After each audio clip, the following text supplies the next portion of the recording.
Hello everyone, welcome to Politiholic. इस video में हम देखेंगे MPS 001 के पॉलिटिकल थ्योरी के दिसंबर 2025 के क्वेश्चंस विद आंसर्स। सेक्शन 1 और सेक्शन 2 दोनों हम इसमें कवर करेंगे। फर्स्ट क्वेश्चन है, what is political theory? Explain.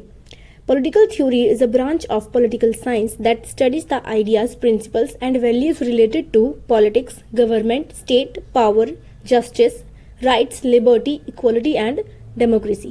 Political theory हमारे political science का एक ऐसा ब्रांच है जिसके थ्रू हम स्टडी करते हैं आइडियाज़ को, प्रिंसिपल्स को, वैल्यूज़ को, जो कि किससे रिलेटेड होते हैं? पॉलिटिक्स से, गवर्नमेंट से, state, power, justice, rights, liberty और डेमोक्रेसी से।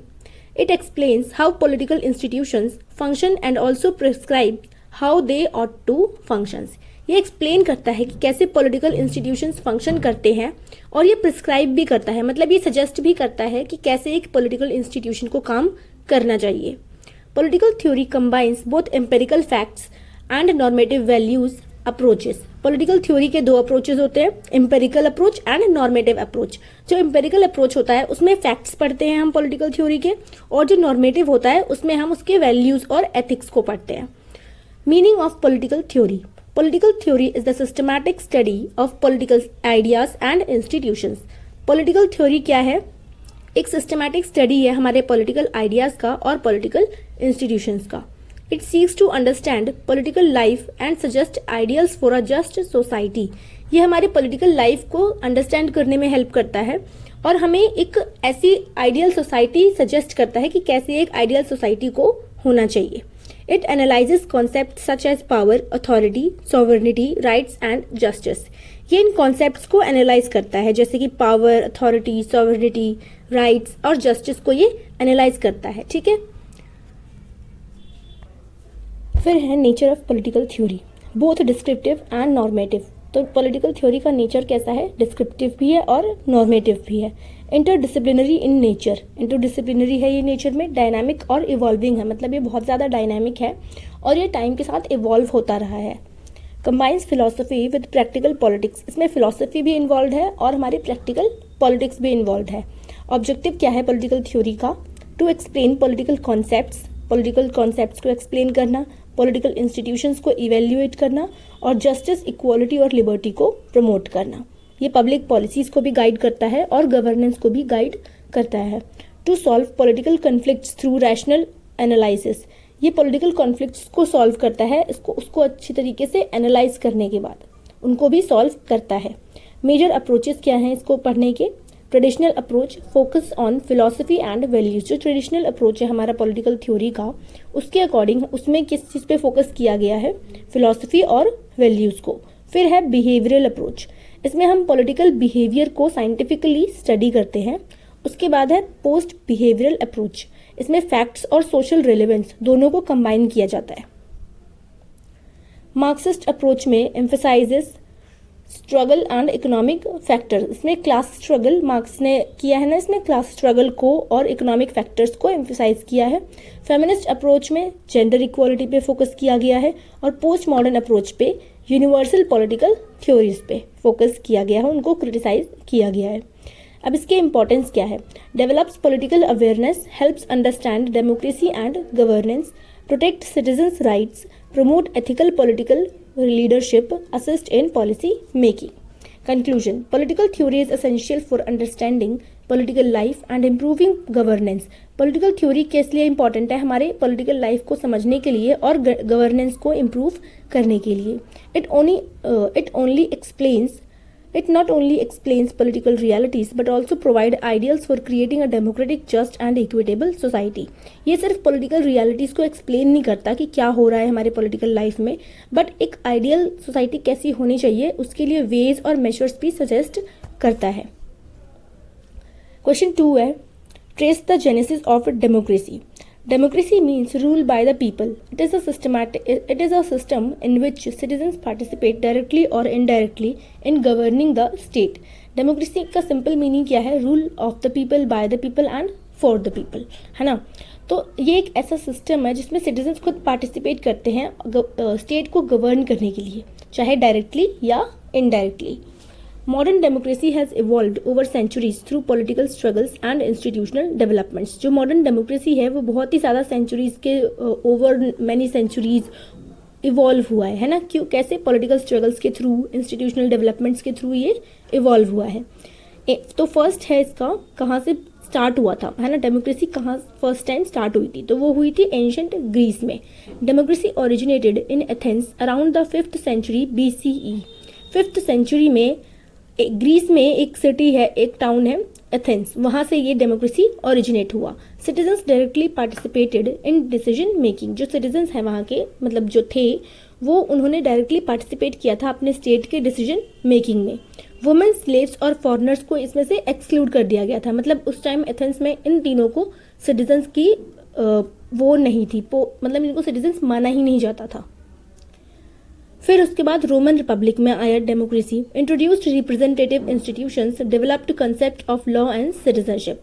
रोमन रिपब्लिक में क्या हुआ कि यहाँ पे रिप्रेजेंटेटिव इंस्टीट्यूशंस को इंट्रोड्यूस किया गया और यहाँ पे लॉ, सिटीजनशिप्स ऐसे कॉन्सेप्ट्स डेवलप होने लग गए। फिर आया medieval period. Democracy declined due to feudalism. The Magna Carta 1215 limited the power of the king.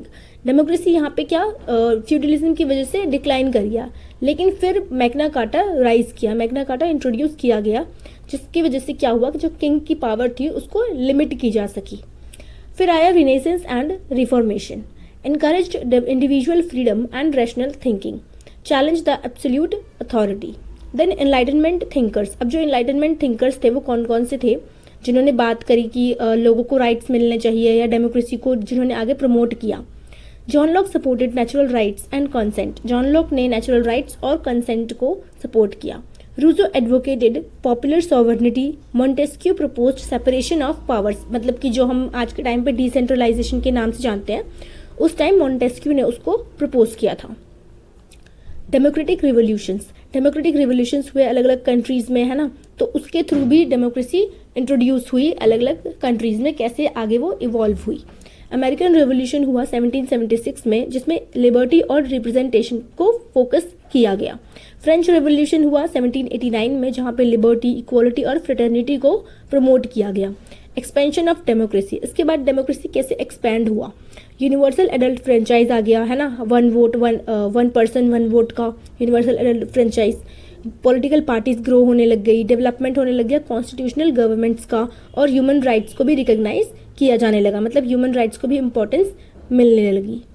फिर डेमोक्रेसी इन इंडिया। उसके बाद इंडिया में कैसे डेमोक्रेसी आया, जब हमारा कॉन्स्टिट्यूशन बना तो उस टाइम 1950 में हमारा इंडिया ने अडॉप्ट किया था democracy based on universal adult suffrage. Parliamentary democracy with federal structure. Parliamentary democracy थी उस टाइम, लेकिन कुछ फेडरल स्ट्रक्चर्स थे उसमें। चैलेंजेस क्या है हमारे डेमोक्रेसी के लिए आज के टाइम पे, करप्शन हो गया, इलेक्टोरल वायलेंस हो गया, पॉपुलिज्म हो गया, सोशल इनइक्वालिटी हो गई, और मिस इन्फॉर्मेशन जो गवर्नमेंट के नाम पे कहीं भी सर्कुलेट करी जाती है वो हो गई। Conclusion. Democracy has evolved from direct participation in ancient Greece to representative constitutional systems today. Democracy ने बहुत ज़्यादा इवॉल्व किया है। डायरेक्ट पार्टिसिपेशन जो स्टार्टिंग में ग्रीस में हुआ था एंशिएंट टाइम में, वहाँ से आज के टाइम पे कॉन्स्टिट्यूशनल सिस्टम जो हमारा रिप्रेजेंटेटिव कॉन्स्टिट्यूशनल सिस्टम आ गया है डेमोक्रेसी का, वहाँ तक उसने इवॉल्व किया है बहुत सारे चैलेंजेस के बाद भी, है ना। It remain the most accepted form of government because it protect freedom, equality and public participation. बहुत सारे चैलेंजेस के बाद भी आज के टाइम में भी सबसे ज़्यादा एक्सेप्ट किया जाने वाला फॉर्म ऑफ गवर्नमेंट है डेमोक्रेसी। क्यों? क्योंकि ये लोगों की फ्रीडम को, इक्वालिटी को और पब्लिक पार्टिसिपेशन को प्रोटेक्ट करता है। नेक्स्ट क्वेश्चन है, what do you understand by the rights. अब इसमें हमें एक्सप्लेन करना है कि राइट्स क्या होते हैं या राइट्स के बारे में हम क्या समझते हैं। Introduction. Rights are essential claims or freedoms that enables individuals to live with dignity and participate in society. Rights वो essential claims हैं या जो freedom है ना, जिसकी वजह से एक individual अपनी life अपनी मर्जी से जी सकता है ना, अपनी dignity के साथ जी सकता है। They are protected by laws and recognized by the constitution. ये लॉ के द्वारा प्रोटेक्ट किए जाते हैं और कॉन्स्टिट्यूशन इनको रिकॉग्नाइज करता है, मतलब मान्यता प्राप्त है इनको। अब कितने टाइप के राइट्स होते हैं, natural rights, legal rights, political rights, civil rights, economic rights, social and cultural rights and human rights. Theories of rights क्या है? नेचुरल राइट थ्योरी है जो जॉन लॉके ने दिया। लीगल थ्योरी किसने दी? बेंथम ने। हिस्टोरिकल थ्योरी बर्क ने। आइडियलिस्ट थ्योरी ग्रीन ने। और फिर मार्क्सिस्ट थ्योरी, ये तो सबको पता है, कार्ल मार्क्स ने दी थी। अब है fundamental rights. Right to equality, right to freedom, right against exploitation, right to freedom for religion, cultural and educational rights, right to constitutional remedies. इनकी इंपॉर्टेंस क्या है? ये हमारी इंडिविजुअल लिबर्टी को प्रोटेक्ट करते हैं, इक्वालिटी को प्रमोट करते हैं, power of abuse of power को प्रिवेंट करते हैं ताकि कोई पावर का मिसयूज ना करे, और डेमोक्रेसी को स्ट्रेंथन भी करते हैं, और ये मेंटेन करके रखते हैं कि सोसाइटी में जस्टिस बनी रहे। Rights and duties. Rights can not exist without duties. Citizens must respect the rights of others while fulfilling constitutional duties. जो राइट्स हैं वो बिना ड्यूटीज के एग्जिस्ट ही नहीं कर सकते। अगर हमें राइट्स मिले हैं तो उसके साथ कुछ कॉन्स्टिट्यूशनल ड्यूटीज भी अलॉट की गई है, तो उसके साथ हमें राइट्स तो एंजॉय करने चाहिए, साथ में ड्यूटीज को भी फुलफिल करना चाहिए। Conclusion. Rights are indispensable for democracy and human dignity. A balance between rights and duties ensure justice, social harmony and democratic governance। तो एक बैलेंस बनाए रखने के लिए हमारी सोसाइटी में क्या ज़रूरी है कि राइट्स और ड्यूटीज़ दोनों ही सही तरीके से फॉलो करी जाए। नेक्स्ट क्वेश्चन है, examine the contemporary debates on liberty. Liberty means the freedom of individuals to think and act without unnecessary restrictions. Liberty का क्या मीनिंग है कि कोई भी इंडिविजुअल अपनी मर्जी से कुछ भी सोचे या कुछ भी एक्ट करे बिना किसी रिस्ट्रिक्शंस के, बिना किसी अननेसेसरी रिस्ट्रिक्शंस के। Contemporary political theory debates on nature, limit and scope of liberty in modern society.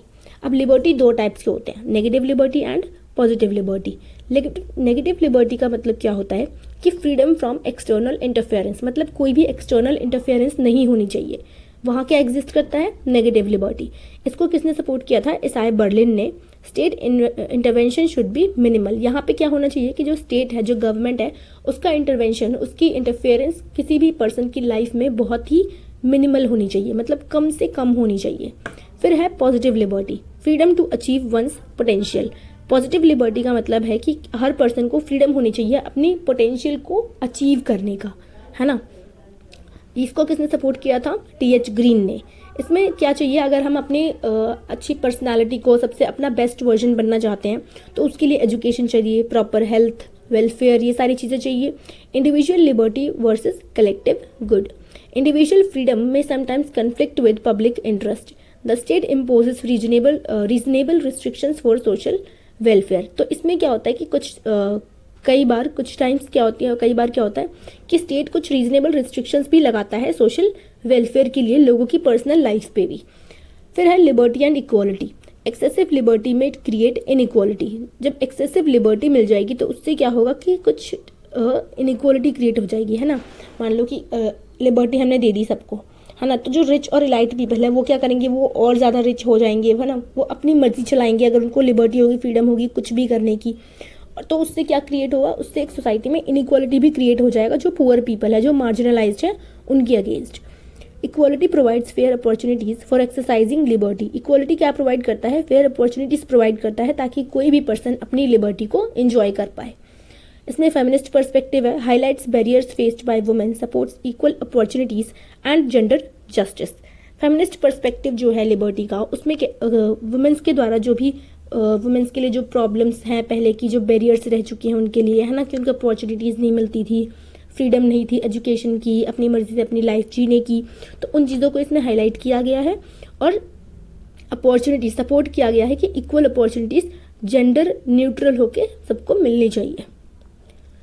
फिर है Marxist perspective. True liberty requires economic equality. जो अगर हमें ट्रू लिबर्टी चाहिए तो उसमें हमें इकोनॉमिक इक्वालिटी भी इंक्लूड करना चाहिए। पहले इकोनॉमिक इक्वालिटी प्रोवाइड करनी चाहिए, तभी उसी से ट्रू लिबर्टी मिलेगी लोगों को।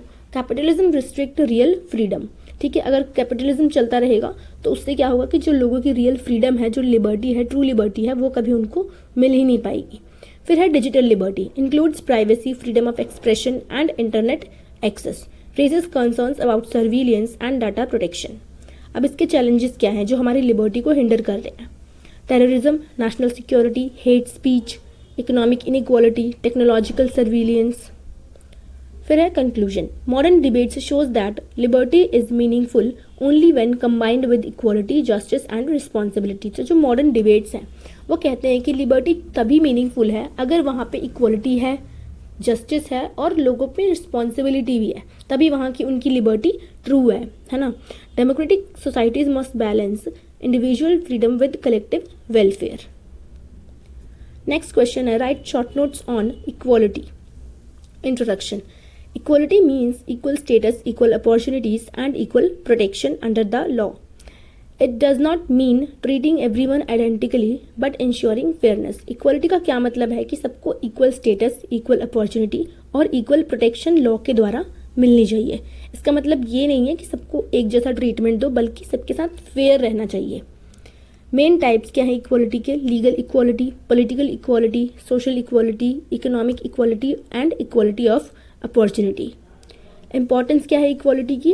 Promote social justice, reduce discrimination, strengthens democracy, ensures inclusive development, challenges poverty, gender discrimination, caste inequality, unequal access to education. ये चैलेंजेस हैं।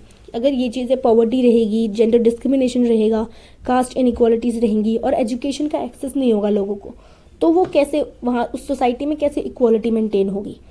तो ये इस चीज़ के लिए चैलेंजेस हैं। फिर है conclusion. Equality is a corner stone of a democracy. It enables every individual to develop their potential with dignity. Next है justice. Justice means fairness in the distribution of rights, opportunities and resources. It is the foundation of a democratic society. Justice क्या है? Justice का मतलब है कि जो भी हमारे राइट्स हैं, अपॉर्चुनिटीज़ हैं, रिसोर्सेज हैं, वो सही तरीके से फेयरली लोगों में डिस्ट्रीब्यूट होने चाहिए, सोसाइटी में डिस्ट्रीब्यूट होने चाहिए। ये क्या है? हमारे डेमोक्रेटिक सोसाइटी का फाउंडेशन है। जो जस्टिस है हमारे डेमोक्रेटिक सोसाइटी का फाउंडेशन है। इसके भी टाइप्स हैं कुछ, legal justice, social justice, economic justice, political justice and distributive justice. इसके प्रिंसिपल्स क्या है? रूल ऑफ लॉ होना चाहिए, लॉ के नज़रों में सब इक्वल होने चाहिए, है ना, सबकी राइट्स को प्रोटेक्शन मिलना चाहिए और जो भी रिसोर्सेज हैं वो इक्वली डिस्ट्रीब्यूट होने चाहिए। इंपॉर्टेंस, इसकी इंपॉर्टेंस क्या है? मेंटेन्स पीस एंड ऑर्डर, इससे पीस एंड ऑर्डर मेंटेन किया करके रखा जाता है अगर जस्टिस रहेगा तो। Protects human rights, promotes equality, build public trust in the government. Conclusion, justice is essential for a democratic and welfare state. जो जस्टिस है वो हमारे डेमोक्रेटिक और वेलफेयर स्टेट के लिए बहुत ही ज़्यादा असेंशियल है। It ensures fairness, equality and protection of citizens. ये इंश्योर करता है कि जो भी हमारे सिटीजन्स हैं उनको इक्वल राइट्स मिल रहे हैं, इक्वल अपॉर्चुनिटीज़ मिल रहे हैं, है ना, और प्रोटेक्शन मिल रहे हैं उनके राइट्स को। इससे क्या होगा कि हमारी सोसाइटी है ये एक स्टेबल और हार्मोनियस सोसाइटी बनेगी।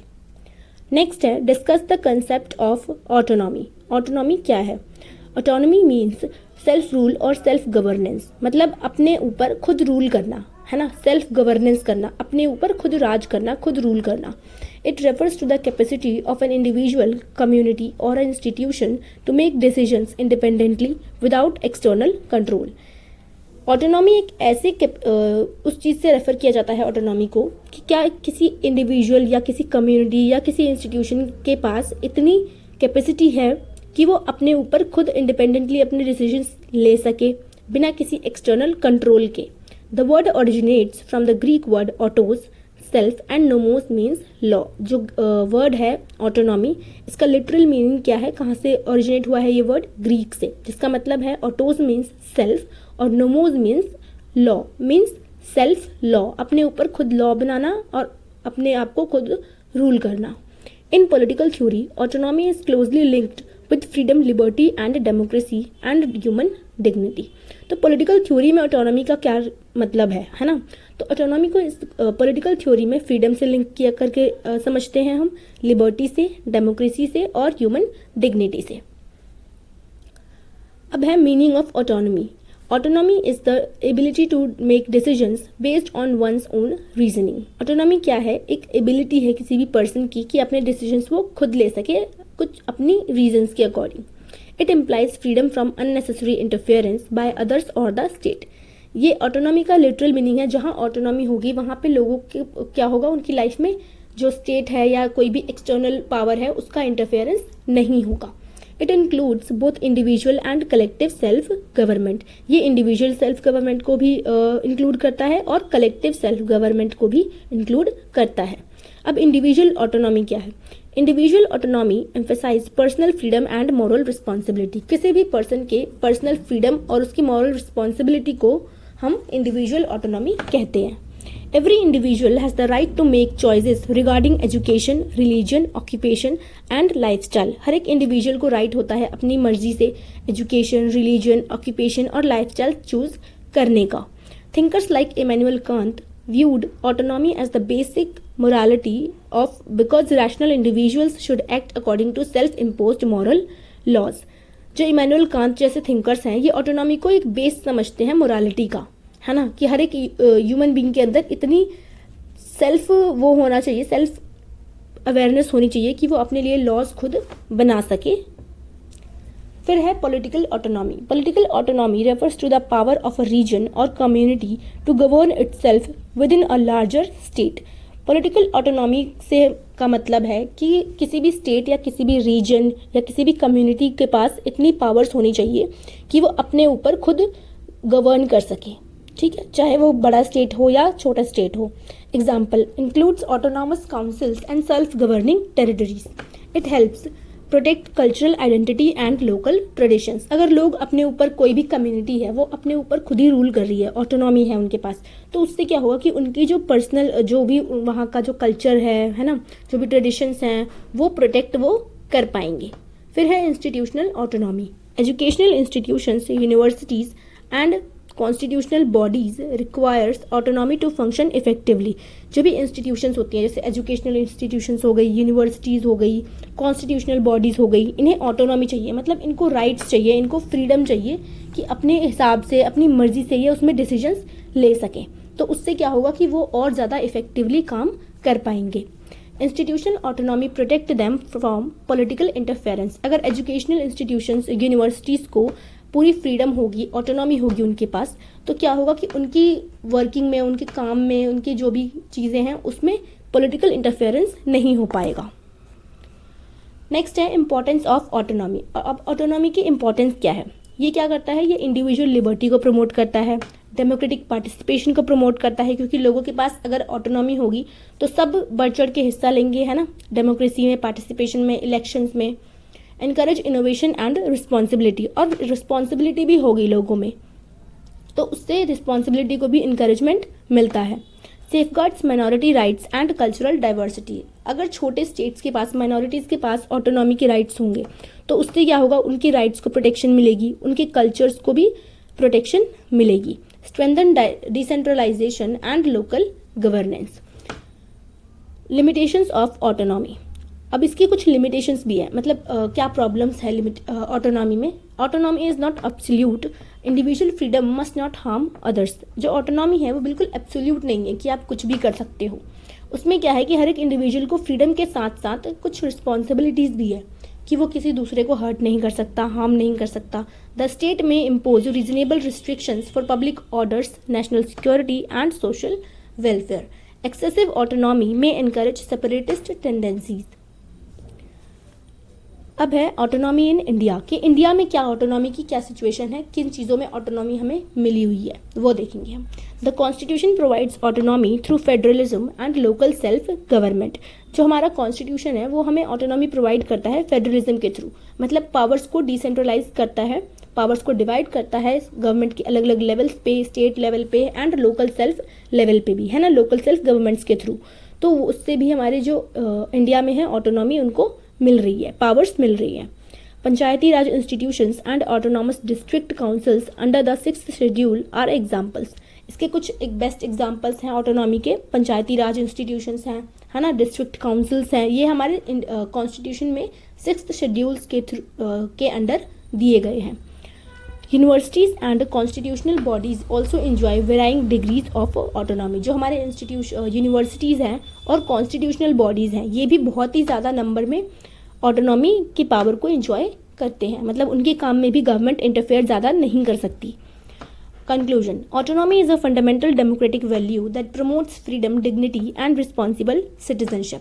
जो ऑटोनॉमी है एक फंडामेंटल डेमोक्रेटिक वैल्यू है जो कि किस चीज़ को प्रमोट करता है, फ्रीडम को, डिग्निटी को, और एक सिटीजनशिप रिस्पॉन्सिबल होने चाहिए, सिटीजन्स रिस्पॉन्सिबल होने चाहिए, इस चीज़ को वो प्रमोट करता है.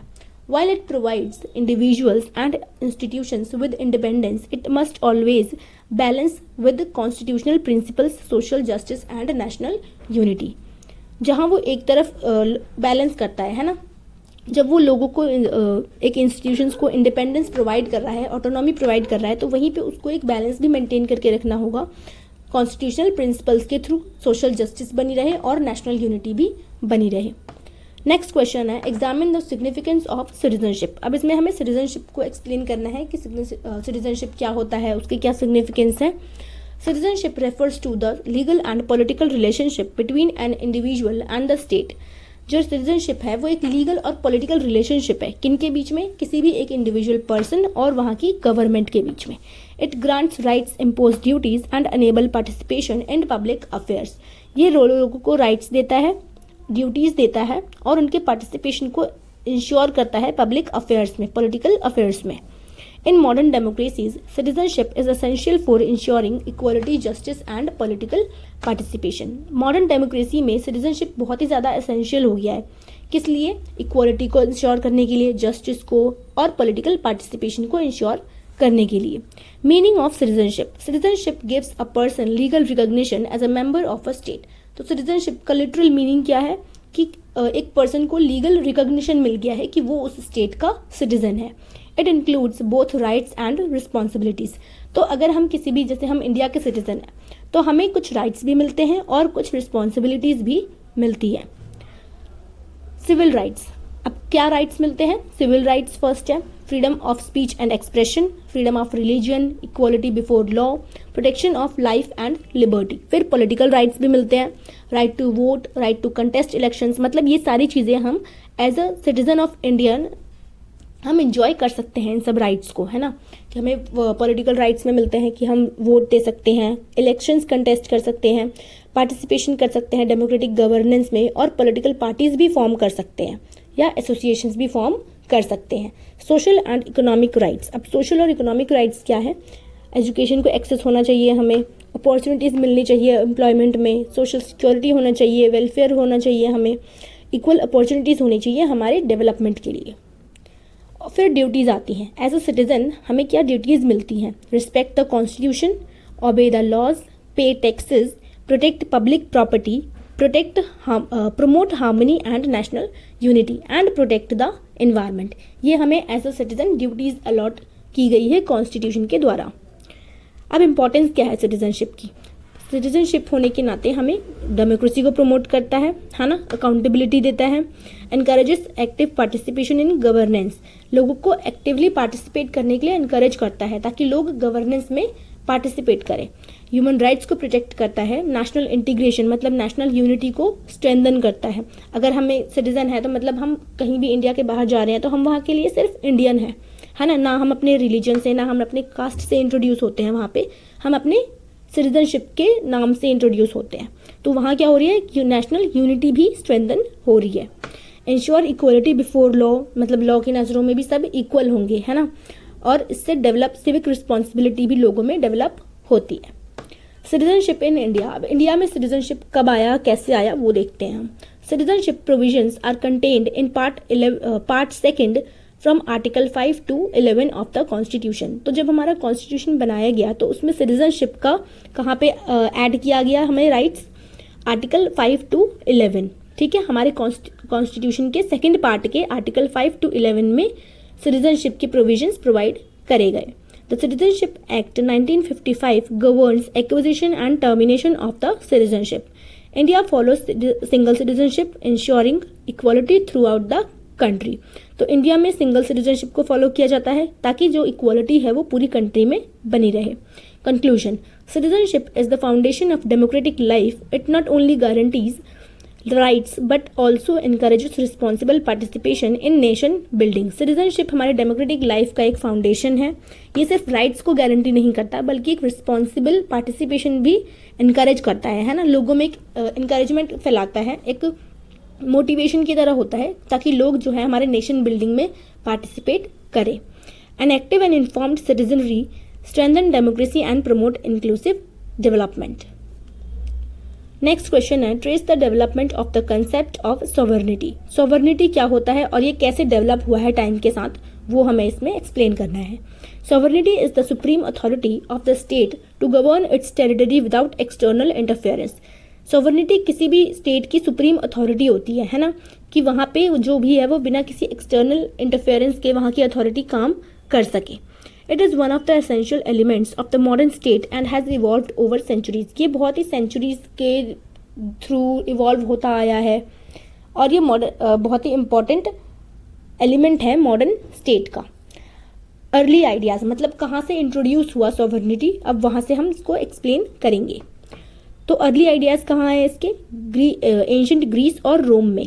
Ancient Greece and Rome recognised political authority but did not develop the modern concept of sovereignty. First time ancient Greece और रोम में पॉलिटिकल अथॉरिटी को इंट्रोड्यूस तो किया गया, रिकॉग्नाइज किया गया, लेकिन जो मॉडर्न कंसेप्ट सॉवर्निटी का है वो वहाँ पे डेवलप नहीं हुआ. During the middle age authority was divided between Kings and the church. जो मिडिल एज था उस टाइम पे क्या हुआ कि जो भी अथॉरिटी थी स्टेट की वो किंग्स और चर्चेस के बीच में डिवाइड हो गई, है ना. फिर उसके बाद जीन बॉर्डन आए. जीन बॉर्डन ने फर्स्ट टाइम सॉवर्निटी को 16th सेंचुरी में एक्सप्लेन किया, है ना, उसको प्रॉपर डिफाइन किया. He defined it as the absolute and perpetual power of the state. तो जीन बॉर्डन ने सॉवर्निटी को कैसे एक्सप्लेन किया, उन्होंने कहा कि जो सॉवर्निटी है वो किसी भी स्टेट की एब्सोल्यूट पावर है, परपेचुअल पावर है. फिर थॉमस हॉब्स ने क्या कहा, Thomas Hobbes argued in Leviathan that sovereignty should be absolute to maintain peace and prevent anarchy. Thomas Hobbes कहते हैं अपनी लेवियथन में, जो इन्होंने लिखी है, इनकी एक राइटिंग है लेवियथन, तो उसमें इन्होंने एक्सप्लेन किया है कि सॉवर्निटी बिल्कुल एब्सोल्यूट होनी चाहिए पीस को मेंटेन करके रखने के लिए और एनार्की को प्रिवेंट करने के लिए. The sovereign can not be challenged by subjects. John Locke explain करते हैं कि जॉन लॉक एब्सोल्यूट सॉवर्निटी को रिजेक्ट करते हैं. ये कहते हैं कि government exist through the consent of the people. If rulers violate rights citizens may replace them. अगर जो रूलर्स हैं, जॉन लॉक कहते हैं कि एब्सोल्यूट सॉवर्निटी नहीं होनी चाहिए. क्यों? क्योंकि जो गवर्नमेंट है वो लोगों के कंसेंट से बननी चाहिए, है ना. अगर लोग जो भी रूलर्स हैं वो राइट्स, लोगों के राइट्स को वायलेट कर रहे हैं तो सिटीजन्स उनको रिप्लेस भी कर सकते हैं. फिर जीन जैक्वस रूसो आए. Rousseau introduced the idea of popular sovereignty. Sovereignty belongs to the people and is expressed through the general will. AV Dicey कहते हैं पार्लियामेंट्री सॉवर्निटी को ये एम्फसाइज करते हैं ब्रिटेन में. Parliament has supreme law making authority. ठीक है. फिर मॉडर्न डेवलपमेंट्स, मतलब जो मॉडर्न डेवलपमेंट्स क्या हुए सॉवर्निटी में वो हम देखेंगे. Democracy shifted sovereignty from monarchs to the people. जो डेमोक्रेसी के साथ साथ क्या हुआ कि सॉवर्निटी मोनार्की से लोगों तक पहुंच गई. Federalism divides power between central and state government. Federalism की वजह से स्टेट और सेंट्रल में पावर्स डिवाइड हो गए. International organisations and globalisation have limited traditional notions of absolute sovereignty. जो इंटरनेशनल ऑर्गेनाइजेशंस हैं और जो ग्लोबलाइजेशन है उनकी वजह से भी जो हमारा ट्रेडिशनल नोशन था एब्सोल्यूट सॉवर्निटी का, कि कोई भी एक्सटर्नल इंटरफेरेंस नहीं होना चाहिए, किसी को पूरी एब्सोल्यूट अथॉरिटी होनी चाहिए जो भी स्टेट या गवर्नमेंट है, तो इस पर भी कुछ लिमिटेशंस लग गई. Human rights and international laws also influence state sovereignty. Human rights और इंटरनेशनल लॉज भी स्टेट की सॉवर्निटी को इन्फ्लुएंस करते हैं. Conclusion. The concept of sovereignty has evolved from the absolute monarchic authority to democratic popular sovereignty. जो हमारा concept है sovereignty का ये बहुत इवॉल्व हुआ है ना. मोनार्की कहाँ, एब्सोल्यूट मोनार्की पढ़ी थी हमने एंशिएंट ग्रीस में, रोमन रिपब्लिक्स में, और उसके बाद फिर धीरे धीरे ये आज के टाइम पे कहाँ पहुँच गया, डेमोक्रेटिक पॉपुलर सॉवर्निटी पे आ गया है. Today sovereignty remains central to the state but is increasingly balanced by constitutionalism, federalism, democracy and international cooperations. आज के टाइम पे सॉवर्निटी है तो सेंट्रल में ही है ना, स्टेट के सेंटर में ही है, लेकिन ये कुछ चीज़ों की वजह से बैलेंस करना इसको इम्पोर्टेंस हो गया है. कॉन्स्टिट्यूशनलिज्म की वजह से, फेडरलिज्म की वजह से और इंटरनेशनल कॉपरेशंस की वजह से भी. नेक्स्ट क्वेश्चन है, write a note on the inter relationship of India state and civil society. अब हमें इसमें रिलेशनशिप एक्सप्लेन करना है स्टेट और सिविल सोसाइटी का. Introduction. The state and civil society are two important institutions in political life The state exercise legal authority, while civil society consists of voluntary organizations, associations, NGOs, trade unions, media and citizens groups working independently of the government. जो state और society, civil society है, ये दोनों ही important हमारे political life के institutions हैं, ठीक है। तो जो स्टेट है वो क्या है, लीगल अथॉरिटी है, जो भी हमारी गवर्नमेंट है वो उसको हम स्टेट बोल रहे हैं। और जो सिविल सोसाइटी है, सिविल सोसाइटी के अंदर बहुत सारे इंस्टीट्यूशंस, एसोसिएशंस आते हैं, जैसे कि वॉलंटरी ऑर्गेनाइजेशंस हो गई, एनजीओज हो गए, ट्रेड यूनियंस, मीडिया, ये सब चीज़ें किस में आ गई, सिविल सोसाइटी में। अब हम इनके रिलेशनशिप को पढ़ेंगे। मीनिंग ऑफ द स्टेट, अब स्टेट क्या है, a political institution possessing sovereignty, जो भी हमारी गवर्नमेंट है, जो पॉलिटिकल इंस्टीट्यूशन पोजेस कर रही है, चला रही है ना, गवर्नमेंट जो सरकार है वो क्या है, स्टेट है। ये लॉज को मेंटेन करके रखते हैं, ऑर्डर्स को मेंटेन करके रखते हैं, राइट्स को प्रोटेक्ट करते हैं और पब्लिक सर्विस प्रोवाइड करते हैं। Meaning of civil society, civil society का मीनिंग क्या है, includes voluntary organisations outside the state and the market, मतलब हमारी गवर्नमेंट के अलावा और मार्केट के अलावा जो भी चीज़ें हमारे कंट्री में हैं, जो भी इंस्टीट्यूशंस हैं, जो भी ऑर्गेनाइजेशंस हैं, एनजीओज हैं, मीडिया है, ये सब किस में आता है, सिविल सोसाइटी में। ये सिटीजन्स के इंटरेस्ट को रिप्रेजेंट करते हैं और पब्लिक पार्टिसिपेशन को इनकरेज करते हैं। Relationship between state and civil society, civil society supports democracy by increasing public awareness, जो सिविल सोसाइटीज़ है इनकी रिस्पॉन्सिबिलिटी है कि ये डेमोक्रेसी को सपोर्ट करें, कैसे, लोगों में अवेयरनेस फैला के, है ना। It monitors government actions and demands accountability, ये गवर्नमेंट के एक्शंस को मॉनिटर करते हैं कि जो भी डिसीजंस गवर्नमेंट ले रही है वो सही है, लोगों के वेलफेयर के लिए है या नहीं, और कहीं भी कुछ भी इनको मिस्टेक दिखती है कि गवर्नमेंट का ये डिसीजन रॉन्ग है तो उसके लिए वो गवर्नमेंट को अकाउंटेबल भी बनाए रखते हैं, मतलब उनसे क्वेश्चंस भी करते हैं। It influences public policies through campaigns and advocacy, अब ये पब्लिक पॉलिसीज़ को कैसे इन्फ्लुएंस करते हैं, है ना। तो जब भी गवर्नमेंट कोई पब्लिक पॉलिसी इंट्रोड्यूस करने वाली है या बनाती है तो उसके कुछ प्रिकॉशंस भी होते हैं, है ना, रेपरकशंस भी होते हैं कि जो लोग हैं, जो एनजीओज हैं, जो ऑर्गेनाइजेशंस हैं, सोशल ग्रुप्स हैं, है ना, तो वो क्या करते हैं, वो अगर उनके सपोर्ट, अगर उनके अगेंस्ट उनको लगता है कि हमारे अगेंस्ट है ये पॉलिसी, तो वो उसके लिए प्रोटेस्ट करते हैं, है ना, कैंपेन्स करते हैं, एडवोकेट करते हैं बहुत ज़्यादा। The state provides the legal framework within which civil society operates, जो स्टेट है एक लीगल फ्रेमवर्क प्रोवाइड करता है जिसके अंडर रह के ही सिविल सोसाइटी ऑपरेट कर सकते हैं। Both cooperate in education, health, environmental protection and welfare programs, but कुछ स्टेट्स, कुछ चीज़ों में ये दोनों सिविल सोसाइटी और स्टेट दोनों ही कॉपरेट करके काम करते हैं, जैसे कि एजुकेशन में, हेल्थ में, एनवायरमेंटल प्रोटेक्शन में और वेलफेयर प्रोग्राम्स में। व्यूज़ ऑफ पॉलिटिकल थिंकर्स, अब स्टेट और सिविल सोसाइटी के ऊपर जो पॉलिटिकल थिंकर्स हैं उनके क्या व्यूज़ हैं, है ना। हम पॉलिटिकल थ्योरी पढ़ रहे हैं तो इसमें हम पॉलिटिकल थिंकर्स के व्यूज़ तो ज़रूर ही पढ़ेंगे, चाहे टॉपिक कोई सा भी हो। Hegel considered civil society separates the state but requiring state regulations. Marx viewed civil society as a reflecting class interest. Marx civil society को कैसे देखते हैं कि वो क्या है, क्लास इंटरेस्ट को, सिर्फ एक क्लास इंटरेस्ट को ही रिफ्लेक्ट कर रहा है। Gramsci regarded civil society as a site of ideological struggle. Gramsci कहते हैं कि जो सिविल सोसाइटी है ये एक आइडियोलॉजिकल स्ट्रगल का साइट है। Modern liberals see civil society as strengthening democracy. जो मॉडर्न लिबरल्स है वो सिविल सोसाइटी को एक ऐसी चीज़ की तरह देखते हैं कि ये डेमोक्रेसी को स्ट्रेंथन कर रही है ना, मतलब लोगों के राइट्स को प्रोटेक्ट कर रही है, उनको इनकरेज भी कर रही है पॉलिटिकल पार्टिसिपेशन के लिए। तो इससे क्या हो रहा है कि डेमोक्रेसी स्ट्रेंथन हो रहा है। अब क्या इंपॉर्टेंस है इसके, protect citizens rights, promote transparency, encourages participation, strengthen democratic governance, represent marginalised groups. Challenges क्या है हमारे स्टेट और सिविल सोसाइटी के रिलेशनशिप में, पॉलिटिकल इंटरफेरेंस है, lack of financial resources, declining public interest, conflict between state authority and civil liberties. Conclusion: a healthy democracy requires both an effective state and an active civil society. एक healthy democracy के लिए क्या जरूरी है कि एक effective state भी हो और एक active civil society भी हो. Their cooperation promotes accountability, participation and inclusive development while ensuring that governmental power remains responsive to the needs of the citizens.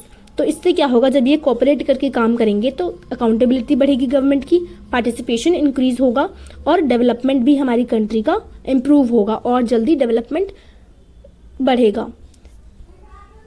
Next है elaborate upon the relationship between legitimacy and power. Power is the ability to influence और control the behaviour of others. Power क्या है कि किसी भी ऐसे एक ability, किसी भी इंस्टीट्यूशन की या किसी भी अथॉरिटी की एक एबिलिटी जिससे वो दूसरों के बिहेवियर्स को कंट्रोल कर सके। वहीं पे लेजिटिमेसी क्या है, the acceptance of authority as rightful and justified. जब लोग उस पावर को एक्सेप्ट कर लेते हैं, है ना, अपनी अथॉरिटी की तरह उसको एक्सेप्ट कर ले रहे हैं, तो वो क्या बन गई, लेजिटिमेसी बन गई। ठीक है, लेजिटिमेसी बन गई वो। Political system become stable when power is exercised with legitimacy. Political system कब स्टेबल, जब पावर लेजिटिमेसी के साथ एक्सरसाइज करी जाती है। ठीक है, पॉलिटिकल सिस्टम स्टेबल तब बनता है जब कोई भी पावर लेजिटिमेसी के साथ एक्सरसाइज किया जाता है, मतलब लोगों ने एक्सेप्ट कर लिया कि ये हमारी अथॉरिटी है, ये हमारी स्टेट है, और उसके बाद वो पॉलिटिकल पावर सिस्टम स्टेबल हो जाता है। Meaning of power, ability to influence decisions and behaviour. Power का मीनिंग क्या है, कि किसी भी पर्सन की एबिलिटी डिसीजंस और बिहेवियर्स को इन्फ्लुएंस करने का, में इन्वॉल्व परसुएशन, अथॉरिटी और coercion. Meaning of legitimacy, public acceptance of political authority. जब भी किसी पॉलिटिकल अथॉरिटी को लोग एक्सेप्ट कर लेते हैं, जो यहाँ के सिटीजन्स हैं वो एक्सेप्ट कर रहे हैं कि हाँ ये हमारी अथॉरिटी है, ये हमारी गवर्नमेंट है, आज से हमें इनको ओबे करना है, तो उसके बाद वो गवर्नमेंट क्या होती है, लेजिटिमेट हो जाती है। Citizens obey laws because they believe the government has the right to rule. Citizens उनके लॉज को ओबे करते हैं क्योंकि उन्हें भरोसा होता है गवर्नमेंट में कि जो भी गवर्नमेंट रूल करेगी या जो भी डिसीजन लेगी वो बिल्कुल सही होगा उनके लिए। Max Weber's type of legitimate authority. अब मैक्स वेबर का क्या उन्होंने कौन सी टाइप की लेजिटिमेट अथॉरिटी बताई है वो देखते हैं। Traditional authority based on customs and tradition. उनके अकॉर्डिंग 3 टाइप्स की अथॉरिटी है। फर्स्ट है ट्रेडिशनल अथॉरिटी, जिसमें क्या है, जो किस पे बेस्ड है, कस्टम्स और ट्रेडिशंस पे बेस्ड है। सेकंड है charismatic authority based on extra ordinary qualities of a leader. इसमें क्या होना चाहिए कि जो कोई भी लीडर एकदम एक्स्ट्रा ऑर्डिनरी होना चाहिए, जैसे कि हमारे इंडिया में थे महात्मा गांधी, है ना, कि एकदम ही एक्स्ट्रा ऑर्डिनरी होना चाहिए ऐसी अथॉरिटी, तो फिर वो लेजिटिमेट हो जाएगी। लोग उन पे ट्रस्ट करते हैं तो वो लेजिटिमेट हो जाएगी। फिर है legal rational authority based on laws and constitutional rules dominant in modern democracies. सबसे ज़्यादा पाई जाने वाली डेमोक्रेटिक कंट्रीज में सबसे ज़्यादा कौन सा अथॉरिटी पाया जाता है, लीगल रैशनल अथॉरिटी। ठीक है, क्योंकि ये लॉज और कॉन्स्टिट्यूशनल रूल्स पे बेस्ड होता है। फिर है relationship between power and legitimacy. अब हमें देखना है कि पावर और लेजिटिमेसी के बीच में कैसा रिलेशनशिप है। Legitimacy makes power acceptable and stable. अगर लेजिटिमेसी नहीं होगी तो पावर का कोई यूज ही नहीं है ना। जैसे मान लो एक गवर्नमेंट आ गई पावर में, पर पावर में तो आ चुकी है, पर लोग उसको एक्सेप्ट ही नहीं कर रहे हैं, तो वो लेजिटिमेट कैसे होगी। जब लोग उसकी पावर को, उसके डिसीजंस को एक्सेप्ट कर लेंगे, उस गवर्नमेंट को एक्सेप्ट कर लेंगे अपनी गवर्नमेंट की तरह, तब वो उसकी पावर लेजिटिमेट हो जाएगी। Governments with legitimacy rely less on force. जो गवर्नमेंट होती है जिसके पास लेजिटिमेसी है, मतलब जिस गवर्नमेंट को लोगों ने एक्सेप्ट कर लिया, उसको फोर्स की ज़्यादा ज़रूरत नहीं पड़ेगी, क्योंकि उसकी बातों को लोग वैसे ही फॉलो करने लगेंगे। Power without legitimacy often leads to resistance and instability. जहाँ पे पावर बिना लेजिटिमेसी की होगी, मतलब जिस गवर्नमेंट को लोगों ने एक्सेप्ट नहीं किया, तो वो गवर्नमेंट, वहाँ पे क्या होगा, रेजिस्टेंस होगा, लोग रिवोल्ट करेंगे, प्रोटेस्ट करेंगे उस गवर्नमेंट के अगेंस्ट, और इंस्टेबिलिटी बनी रहेगी। Legitimate government gain public trust and voluntary compliances. जो भी लेजिटिमेट होगी गवर्नमेंट, वो पब्लिक ट्रस्ट को गेन कर लेती है ना, और वॉलंटरी कॉम्प्लायंस को भी गेन कर लेती है। Sources of legitimacy. अब सोर्सेज क्या है कि कैसे कोई भी गवर्नमेंट अपने आप को लेजिटिमेट बना सकती है। फ्री एंड फेयर इलेक्शंस करा के, लॉ को फॉलो करके, कॉन्स्टिट्यूशनल गवर्नमेंट बना के, प्रोटेक्शन ऑफ राइट्स, मतलब लोगों के राइट्स को भी प्रोटेक्ट करे, effective governance and public welfare. जो भी काम करे वो गवर्नमेंट लोगों के वेलफेयर के लिए करे। इंपॉर्टेंस क्या है इसके, ensure political stability, encourages obedience to law, reduce conflict, strengthens democratic institutions, enhances public confidence in government. Contemporary relevance, मतलब आज के टाइम पे क्या रिलेवेंस है पावर और लेजिटिमेसी का। Democratic government consciously seeks legitimacy through transparency, accountability and citizen participation.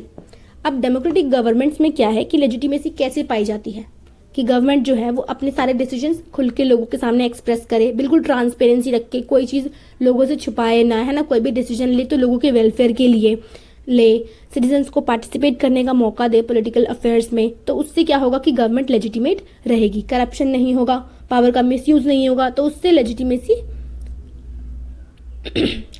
Legitimacy बनी रहेगी। और अगर करप्शन और मिसयूज होगा पावर का, तो वहां पे लेजिटिमेसी वीक हो जाएगी, लोगों का जो ट्रस्ट है वो गवर्नमेंट में से हट जाएगा।